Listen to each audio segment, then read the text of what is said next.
आपका स्वागत है जीएस विज़न में। यदि आपने मेरे चैनल को सब्सक्राइब नहीं किया है तो पहले सब्सक्राइब ज़रूर करें और बेल बटन को दबाना ना भूलें।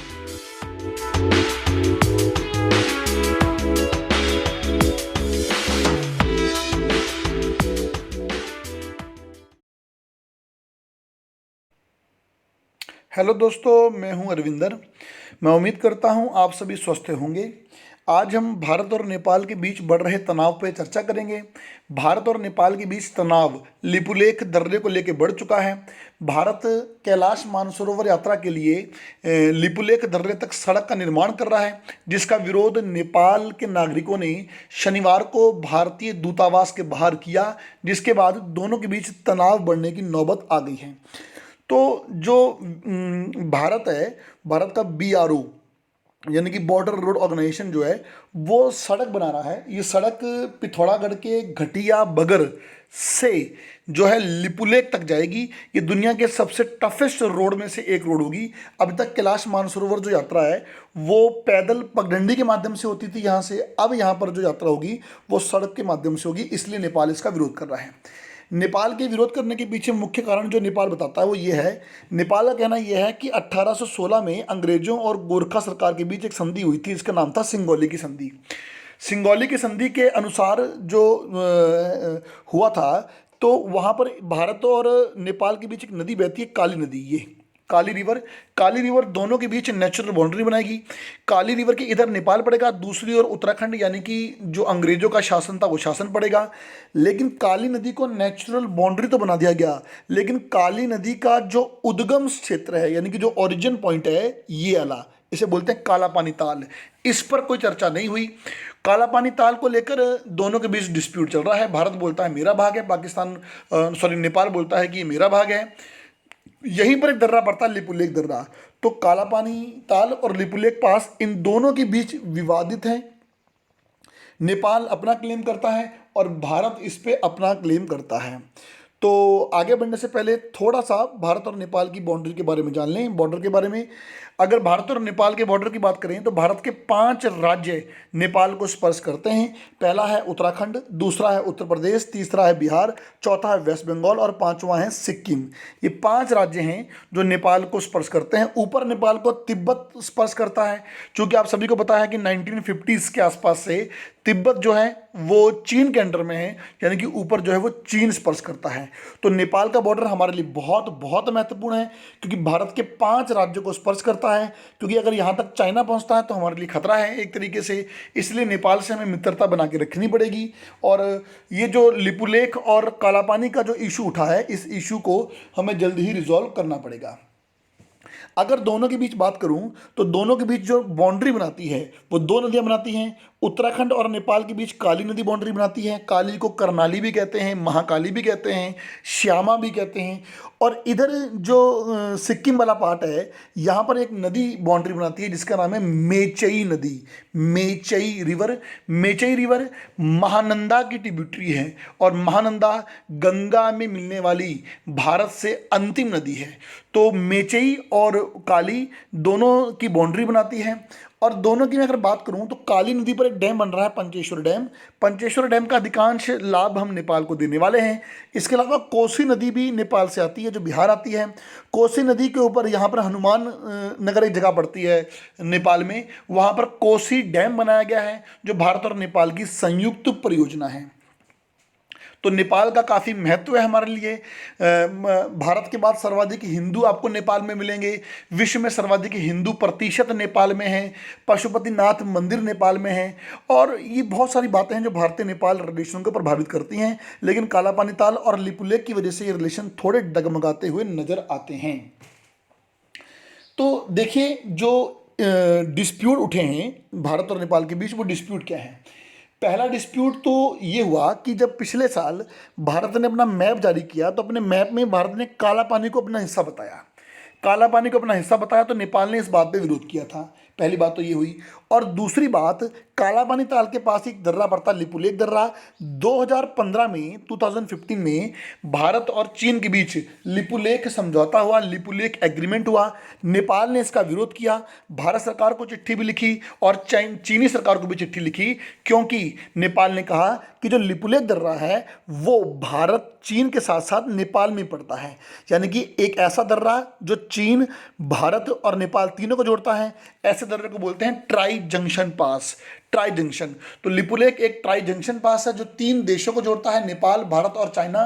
तो नेपाल ने बोला कि जब आप एग्रीमेंट कर रहे हैं तो हमें क्यों नहीं बुलाया। तो पहली बात, काला पानी ताल को लेकर डिस्प्यूट हो गया, दूसरा लिपुलेख को लेकर डिस्प्यूट हो गया, और तीसरा जो आजकल डिस्प्यूट शुरू हो चुका है यात्रा को लेकर, जो सड़क बनाई गई है उसको लेकर भारत और नेपाल के बीच विवाद जो है वो शुरू हो चुका है।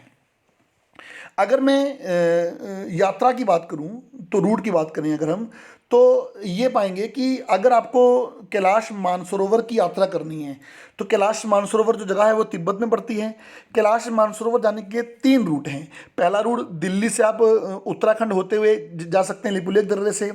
दूसरा रूट जो है वो आप यहाँ से जाइए दिल्ली से काठमांडू, और काठमांडू से नेपाली सरकार आपको आगे ले जाएगी। और तीसरा जो रूट है वो पूरा यहाँ से घूम के ये सिक्किम आपको दिखाई दे रहा होगा, सिक्किम में एक दर्रा पड़ता है नाथुला, नाथुला दर्रे से आप यहाँ तक जा सकते हैं।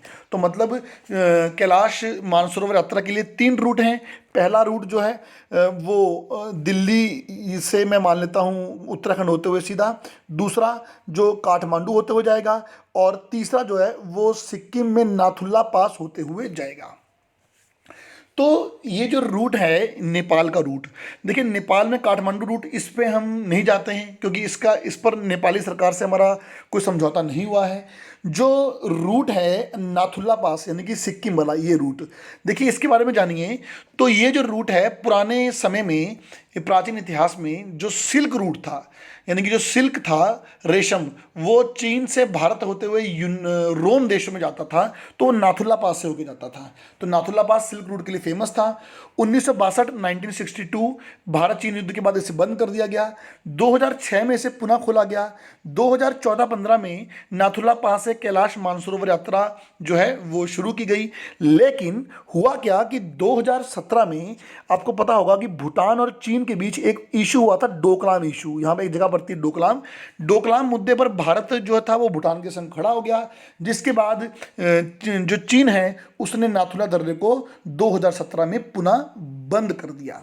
तो नाथुला सिल्क रूट नाम से फेमस था, 62 में बंद, 2006 में खुला, 14-15 से यात्रा शुरू, लेकिन 17 से पुनः उसको बंद कर दिया गया है। इनमें जो सबसे फेमस रूट है वो सबसे फेमस रूट है उत्तराखंड वाला रूट। उत्तराखंड में आप जो इस रूट को माना जाता है कि आप पहले दिल्ली से निकलेंगे, आपकी मेडिकल चेकअप होगा, और दिल्ली से निकलने के बाद आप मुरादाबाद, रामपुर, रुद्रपुर होते हुए हल्द्वानी पहुंचेंगे, हल्द्वानी से अल्मोड़ा पहुंचेंगे, अल्मोड़ा से पिथौरागढ़ पहुंचेंगे, और वहां से जो है आपकी इस यात्रा को माना जाएगा। यहाँ बह रही है इधर साथ साथ काली नदी, काली रिवर, और इसी के पैरेलल आपकी जो है वो यात्रा भी होती जाएगी। तो उत्तराखंड वाला जो रूट है वो यात्रा के लिए काफ़ी फेमस है। इसी रूट पर जो अभी क्या हुआ है कि एक जगह पड़ती है घटिया बगड़। तो जो घटिया बगड़ आपको दिखाई दे रहा होगा यहाँ पे कि यहाँ तक तो सड़क बन गई है, घटिया बगड़ से ऊपर तक सड़क जानी है, यानी कि लिपुलेख तक। तो जब भारत इस सड़क का निर्माण कर रहा है ताकि यात्रा का पैदल रूट कम हो जाए और जो सीमांत गांव हैं वो उनको जोड़ दिया जाए, तो चीन ने, नेपाल ने इसका विरोध किया है, जिस वजह से दोनों के बीच जो डिस्प्यूट है वो काफ़ी आगे बढ़ चुका है। अगर मैं इस रूट की बात करूँगा तो जो भारत का रूट है, ये जो उत्तराखंड से रूट है यात्रा का, तो इसमें देखिए सबसे पहले आप पहुंचेंगे धारचूला। धारचूला बड़ा फेमस पॉइंट है। धारचूला से आगे आपको मंगती पहुंचना है, एक जगह पड़ती है मंगती, या उसको नाला भी कहते हैं। आप वहां तक गाड़ी से पहुंच सकते हैं, और ये तवा घाट के आसपास जगह है अली, है ना। फिर इसके बाद पहुंचेंगे जिप्ती। जिप्ती आपको ऊपर दिखाई दे रहा होगा। जिप्ती जो नाला से जिप्ती पहुंचेंगे वो लगभग 8 किलोमीटर का ट्रैक है। ये आप तवा घाट, यहाँ नाला है, ऊपर आपको जिप्ती दिखाई दे रहा है। तो 8 किलोमीटर ट्रैक जो है, पहले दिन आप यहीं पर पहुंचते हैं। फिर दूसरे दिन आप जिप्ती से बूधी पहुंच जाते हैं। जिप्ती से बूधी से ऊपर पड़ता है, जिप्ती से बूधी पड़ेंगे, 27 किलोमीटर आपको चलना पड़ेगा। तीसरे दिन आप गुंजी पहुंच जाएंगे और आपको लगभग लगभग 17 किलोमीटर चलना पड़ेगा। और ये 3 दिन की आपकी यात्रा थी। अब पहले दिन 8 किलोमीटर चले, दूसरे दिन 27 किलोमीटर और तीसरे दिन 17 किलोमीटर। आप जब गुंजी पहुंचेंगे तो गुंजी में आपको 2 दिन का स्टे लेना पड़ेगा, जहां पर आपकी मेडिकल जांच होगी और आपको आपकी बॉडी को यहाँ के वातावरण के अनुसार ढाला जाएगा। इसके बाद जो गुंजी पड़ता है, गुंजी से आगे नवीडांग एक जगह पड़ती है, नवीडांग। तो नवीडांग तक, गुंजी से आगे नवीडांग तक 18 किलोमीटर है। छठे दिन आपको ये चलना है। फिर जो नेक्स्ट डे है, अगले दिन आपको नवीडांग से लिपुलेख तक चलना है 9 किलोमीटर। तो ये यात्रा लगभग लगभग 5 दिन हम चले, 2 दिन का रेस्ट हुआ था। तो अब जब ये रूट बन चुका है तो पूरी गाड़ियां जो हैं वो प्रॉपर लिपुलेख दर्रे तक जाएंगी। यानी कि यात्रा में लगभग लगभग 6 से 7 दिन की बचत होगी। और जो इतना पैदल चलना पड़ता था, आपको इतना पैदल चलना नहीं पड़ेगा। एक आंकड़े के अनुसार कि अब आप धारचूला से बूंदी 6 से 7 घंटे में पहुंच जाएंगे और बूंदी से गुंजी आप लगभग लगभग 3 दिन में पहुंच जाएंगे, 3 घंटे में पहुंच जाएंगे। यानी कि जो सफ़र आपका लगभग 3 से 4 दिन में कटता था, अब वो 10 घंटे में सफ़र जो आपका वो कट जाएगा। तो इस हमारा मुख्य उद्देश्य ये भी था कि जो यहाँ के सीमांत गांव हैं उनको जोड़ा जाए। लेकिन नेपाल इस बात का विरोध कर रहा है कि ना जी, ये जो रीज़न है ये हमारा रीज़न है, तो भारत यहाँ से जो है वो सड़क जो है वो गैरकानूनी तौर से बना रहा है। कुछ अन्य बातें कर दूं।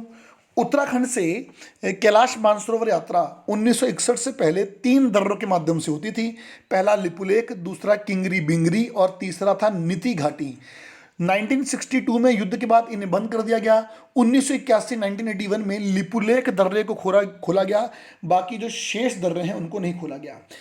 यहाँ पर एक महत्वपूर्ण बात ये भी है कि यहाँ पर जो सड़क बन रही है, उस सड़क का निर्माण जो कर रहा है वो भारत का बीओडी, बॉर्डर रोड ऑर्गेनाइजेशन कर रहा है। बीओडी की स्थापना 7 मई 1960 को हुई थी, 1960। बीओडी जो है, बीओडी ने भारत की जितनी भी टफेस्ट रोड हैं, कठिन रोड, वो सारी बीओडी ने बनाई हैं। चाहे वो लेह से कारगिल हो, चाहे वो लेह से मनाली हो, चाहे वो ये लिपुलेख दर्रे तक सड़क हो। इवन भारत और बांग्लादेश के बीच फेंसिंग मतलब कि तार बाड़ लगाने का काम भी बीओडी यानी कि बॉर्डर रोड ऑर्गेनाइजेशन ने किया है। मुझे कमेंट बॉक्स में कमेंट करके बताइए कि वर्तमान में बीओडी के डीजी कौन है, बीओडी के डीजी वर्तमान में कौन है। इसके बाद थोड़ी सी बात जो है वो हम मानसरोवर की कर लें। कैलाश मानसरोवर, कैलाश मानसरोवर क्या है? देखिए, जो कैलाश है वो कैलाश मानसरोवर एक कैलाश पर्वत है, मानसरोवर झील है। ये जो है ये आपको मिलेंगे तिब्बत में, ये इस रीजन में आपको मिलेंगे। यहीं पर लेक मिलती है। मानसरोवर लेक और कैलाश वाला रीजन भारत के लिए इतना फेमस क्यों है? एक तो धार्मिक तो आस्था है ही है, दूसरा भारत की फेमस नदियां यहाँ से निकलती हैं। सिंधु नदी, सतलज नदी और उसके बाद आप काली करनाली नदी का कुछ पार्ट भी यहाँ से आता है। और इसके अलावा जो आपकी सिंधु नदी, ब्रह्मपुत्र नदी है, वो भी इसी रीजन से निकलती है। तो भारत के लिए ये क्षेत्र बहुत महत्वपूर्ण है, धार्मिक दृष्टि से भी और नदियों की दृष्टि से भी। कैलाश मानसरोवर की अगर बात करेंगे तो कैलाश मानसरोवर पर्वत की ऊंचाई लगभग लगभग 6640 मीटर है। ये जो कैलाश पर्वत है ये लद्दाख रेंज का पार्ट है। लद्दाख रेंज क्या है? जो भारत में ट्रांस हिमालय है, ट्रांस हिमालय में 3 रेंज पड़ती हैं, काराकोरम रेंज, लद्दाख रेंज और जास्कर रेंज। जो जम्मू कश्मीर में लद्दाख रेंज है, ट्रांस हिमालय का पार्ट, वही आगे चलकर आपका कैलाश पर्वत कहलाता है। कैलाश पर्वत को वहाँ पर स्थानीय भाषा में कोंग रंपूश कहा जाता है, कोंग रंपूश। कैलाश मानसरोवर को लेकर अलग अलग मान्यता है। बौद्ध धर्म की मान्यता है कि ये जो कैलाश पर्वत है इसका असली नाम है माउंट मेरू, इसका असली नाम माउंट मेरू है। और यहाँ पर जो माउंट मेरू में जो बौद्धिज्म मानते हैं कि हमारा जो संरक्षक प्रोटेक्टर है वो डैमचैक है, डैमचैक। तो बौद्धिज्म मानते हैं कि इसका नाम माउंट मेरू है और इसका संरक्षक डैमचैक है। जैन धर्म के लोग मानते हैं कि ना जी, ये जो क्षेत्र है ये अष्टापद है, अष्टापद। और यहीं पर इनके जो पहले तीर्थकर थे ऋषभदेव, उनको ज्ञान की प्राप्ति हुई थी। ब्राह्मण धर्म, हिंदू धर्म का मानना है कि ये कैलाश पर्वत है और भगवान जो शिव थे उनका निवास स्थान यहीं पर है। तो इसको लेकर विभिन्न मान्यताएं हैं, अलग अलग धर्म के लोग अपनी अपनी जो हैं वो बात रखते हैं। इसी के पास जो लेक है फेमस, एक मानसरोवर लेक है, कहते हैं कि इसका जो परिक्रमा जो है वो की जाती है जब कैलाश पर्वत आप गए हैं। और जो राक्षस ताल है, इसी राक्षस ताल से आपकी एक नदी निकलती है सतलज, जो भारत की ओर आती है। तो जो मानसरोवर और राक्षस ताल दोनों एक साथ हैं और दोनों का बहुत ही महत्व है। लेकिन कैलाश जाएंगे तो मानसरोवर भी आप जाएंगे।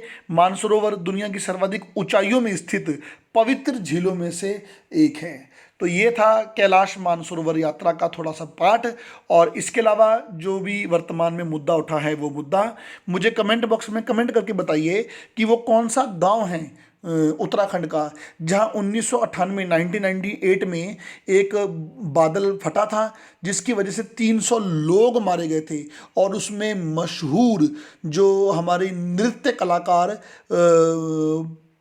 प्रोतिमा बेदी भी थी। प्रोतिमा बेदी, वो कौन सा गांव था, आपको इस गांव के बारे में बताना है। एक और कमेंट बॉक्स में कमेंट करके बताइए कि पिथौरागढ़ में वो कौन सा गांव है जो कैलाश मानसरोवर यात्रा रूट पर पड़ता है, जिसको धंसता हुआ गांव यानी कि शिंकिंग विलेज भी कहते हैं। अपना बहुत सारा ध्यान रखिए, मिलते हैं, थैंक यू।